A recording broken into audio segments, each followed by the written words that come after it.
नमस्कार साथियों, आज हम देखेंगे कि किस प्रकार से किसी पार्ट में अगर बहुत सारे सर्कल बन रहे हैं तो किस प्रकार से उसको बीएमएम में बनाते हैं। तो हमने पार्ट ले लिया है और बीएमएम का सॉफ्टवेयर खोल लिया है। कुछ इस प्रकार से इंटरफेस आपको दिखेगा। सबसे पहले आपको काम करना है कि इसका लाइट एडजस्ट करना है। लाइट एडजस्ट करने के लिए लाइट विंडो पे जहाँ पे कर्सर दिख रहा है वहाँ पे उससे लाइट एडजस्ट करेंगे। लाइट विंडो है और यहीं से लाइट एडजस्ट होगी। तो आप टॉप पे देख रहे होंगे ऑफ एंड उसके बगल में लिखा होगा 32। तो हम जैसे जैसे इसको बढ़ाएंगे तो इसमें दो प्रकार की लाइट होती हैं। एक तो ऊपर जो कैमरे के अगल बगल से गिरती है टॉप लाइट बोलते हैं, और एक नीचे से जहाँ पे कंपोनेंट रखा रहता है उसके नीचे से लाइट पड़ने वाली बैक लाइट बोलते हैं।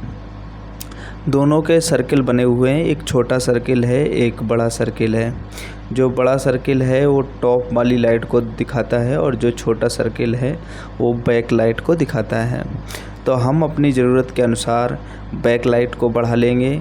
जैसे कि इसमें मैंने बढ़ाया था तो उसके सरफेस पे जो बीएमएम का जिस टेबल पे रखा जाता है कंपोनेंट, उस पे बहुत सारे डेंट आ चुके थे। तो उसके कारण पे इसमें बहुत सारे स्क्रैचेस की लाइन दिखाई दे रही हैं। तो इसको हम क्या किया कि बैक लाइट को थोड़ा सा और इंटेंसिटी इंक्रीज़ कर दिया, जिससे कि इसकी जो स्क्रैचेस हैं नहीं दिखा रहे हैं और इमेज एकदम क्लियर बन रही है।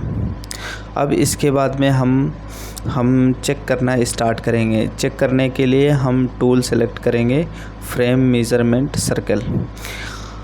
अच्छा हाँ, सबसे पहले मैं बता दूं कि ये जो विंडो देख रहे हैं आप, ये मेज़रमेंट टूल सेलेक्ट करने के लिए है। आपको एज फाइंडिंग विंडो है, यहाँ से हम फ्रेम मेज़रमेंट सर्कल के थ्रू इस सर्कल को बनाएंगे। फ्रेम मेज़रमेंट सर्कल से ही हम क्यों सर्कल बनाएंगे, और भी कई टूल हैं सर्कल बनाने के लिए, पर हम इसको इसलिए सिलेक्ट कर रहे हैं कि इसमें क्या होता है कि एक फ्रेम के अंदर जितने भी छोटे छोटे सर्कल आ रहे हैं वो एक बार में ही चेक हो जाते हैं। इसलिए जैसे ये है इमेज विंडो के अंदर जितने भी हमारे सर्कल एक बार में आ सकते हैं वो एक बार में ही एक क्लिक करने पे ही पूरे फ्रेम में, सिलेक्टेड फ्रेम में जितने भी अंदर सर्कल आएंगे वो सारे के सारे चेक हो जाएंगे। तो जैसे कि अब हम अभी एक सर्कल लेके चल रहे हैं। अब इस फ्रेम के अंदर एक सर्कल आया तो ये फ्रेम हमने बना लिया।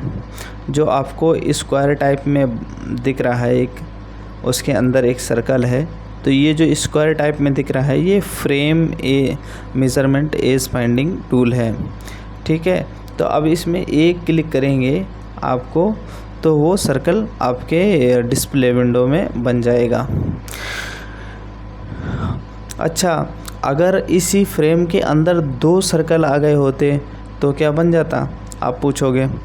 हाँ, अगर इस सर्कल के अंदर 2, 3, 4 जितने भी आते, सिर्फ एक क्लिक में एक बार में ही बन जाते सारे के सारे सर्कल। देखो जैसे मैंने एक क्लिक किया, यहाँ पे डिस्प्ले विंडो पे एक सर्कल बन गया है। अब यहाँ पे लिखा दिख रहा है ये रिज़ल्ट विंडो पे C1 मतलब सर्कल 1, ठीक है। C4 सर्कल होता है, 1 उसको क्वांटिटी दे दिया। इसी प्रकार से हम फ्रेम को थोड़ा सा सब फ्रेम के अंदर ला के अब हम एक क्लिक करेंगे और सर्कल बनते जाएंगे। इस प्रकार से आप कितने भी सर्कल हो और यहाँ कितने भी आपको जब बल्क में मेज़र करने होते हैं सर्कल, तो आप इस टूल का उपयोग कर सकते हैं। इसमें ऑटोमेटिक सर्कल का एज फाइंड कर लेता है सॉफ्टवेयर। आपको सिर्फ एक क्लिक करना होता है और ये सिर्फ और सर्कल मेज़र करता रहता है। अब इसमें जैसे ये प्लास्टिक का पार्ट है, इसमें 6, 7, 8 सर्कल थे। इसमें थे क्या मतलब इसमें कुछ चेंजेस आए हैं। पहले कम थे, अभी 1-2 और बढ़ गए हैं। तो अब जैसे कि मैंने इसमें ये सारे सर्कल बना लिए। अब हमने कहाँ पे क्लिक किया? हमने क्लिक किया ए पे। ए पे क्लिक करने से क्या होता है कि डिस्प्ले जो होती है वो पूरे हमारे उसमें आ जाती है। किसमें? डिस्प्ले इमेज विंडो पे आ जाती है। अब इसको हम बड़ा भी कर सकते हैं, पूरे मॉनिटर पे आ जाएगी। तो हमें करना क्या है कि इन दोनों के बीच का डिस्टेंस निकालना है, 2 सर्कल के बीच का डिस्टेंस निकालना है। तो हम एक्स में निकालने के लिए हम एक्स वाली दूरी को सिलेक्ट करेंगे। लेफ़्ट अपर कॉर्नर पे एक्स वाला टूल बना हुआ है। एक्स की दूरी फाइंड करने के लिए हमने अन्य वीडियो में भी बता रखा है आपको कि एक्स से रिलेटेड दूरी कैसे निकालते हैं। तो हम जैसे ही क्लिक करेंगे उस पर, और इसके बाद में हम इसको किस लिए कर लिए हैं यहाँ पे, ये इतने सारे सर्कल को वहाँ से हटा के इसलिए कर लिया है कि इसमें थोड़ा सा साफ साफ दिखेगा, बड़ा दिखेगा। ठीक है, और कोई मकसद नहीं था, उसमें थोड़ा सा छोटा स्पेस है इसलिए हमने यहाँ पे बड़ा कर लिया है। अब अगर वाई में दूरी निकालना है तो वाई सिलेक्ट करेंगे। अगर इसको डायगोनली दूरी निकालनी है सेंटर टू सेंटर तो हम डायगोनली सिलेक्ट करेंगे। अपनी सुविधा अनुसार किस में एज पर ड्राइंग क्या मांग रखा है उसी हिसाब से हम इस डायमेंशन को फाइंड करेंगे। तो हमने क्या किया है कि एक्स में दूरी निकालने के लिए एक्स वाले टूल को क्लिक किया। एक्स वाले टूल को क्लिक करने के बाद में हमने दोनों सर्कल को क्लिक कर जैसे ही क्लिक किया हमारे जो डायमेंशन है आ गई है, एक्स में आ गई है 4.768। और हम इसी प्रकार से वाई की डायमेंशन निकाल लेंगे, वो दूसरे सर्कल से निकाल लेंगे। तो ये वाई की भी डायमेंशन आ गई है। अब जैसे इन दोनों सर्कलों के बीच की हमें डायगोनली लेंथ चाहिए, तो हम डायगोनली निकालने के लिए जिन सर्कल के बीच का डायगोनली लेंथ निकालना है सेंटर टू सेंटर, उन दोनों सर्कलों को क्लिक करेंगे। क्लिक करने के बाद में हम क्या करेंगे कि उनकी डायगोनली लेंथ हम फाइंड कर लेंगे। जिस प्रकार से इसमें दिख रहा है कि जो डायगोनली लेंथ निकाला है हमने 5.069 डायगोनली लेंथ निकला है। अब मैं बताता हूँ कि किस प्रकार से इन तीनों लेंथों को मैं डिलीट कर देता हूँ। तीनों लेंथों का सिलेक्ट करना है और डिलीट बटन दबा देना है, जिससे कि डिलीट हो जाएगा। अभी इसके बाद मैं बताता हूँ कि सेंटर टू सेंटर हमने डिस्टेंस निकाल लिया कि नियरेस्ट डिस्टेंस और फार डिस्टेंस, इसको समझते हैं कि क्या होता है जब 2 सर्कल बनते हैं तो उनके एंड से एंड तक की दूरी फार डिस्टेंस बोलते हैं और एंड से स्टार्टिंग तक की दूरी आपको नियरेस्ट डिस्टेंस बोलते हैं।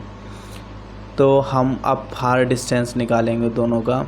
कंस्ट्रक्ट डिस्टेंस क्लिक करने से पहले हमें एक बात का ध्यान रखना होगा कि जिन दोनों बीच की 2 सर्कलों के बीच की कंस्ट्रक्ट डिस्टेंस निकालनी है उनको पहले से सिलेक्ट करना पड़ेगा। ये बहुत ध्यान देने वाली बात है। तो हम पहले से सिलेक्ट कर लेंगे।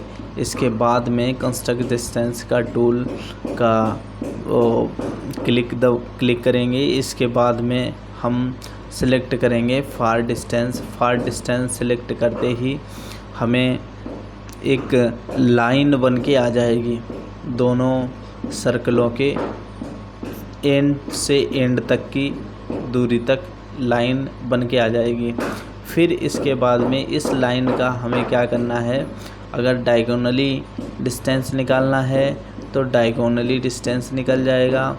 इस लाइन से हमें एक्स में डिस्टेंस निकालना है, एक्स में डिस्टेंस निकल जाएगा। और इस लाइन का हमें वाई में डिस्टेंस निकालना है तो वाई में डिस्टेंस निकल जाएगा। तीनों प्रकार से डिस्टेंस हम फाइंड कर सकते हैं। अब जैसे एंड से एंड तक का डायगोनली अब वैल्यू आ रही है 7.807, एक्स में वैल्यू आ रही है 7.755 एंड वाई में वैल्यू आ रही है 0.896। इस प्रकार से हम किसी भी सर्कल के बीच की डायगोनली डिस्टेंस और एक्स में डिस्टेंस, वाई में डिस्टेंस सभी प्रकार से निकाल सकते हैं एज पर ड्राइंग।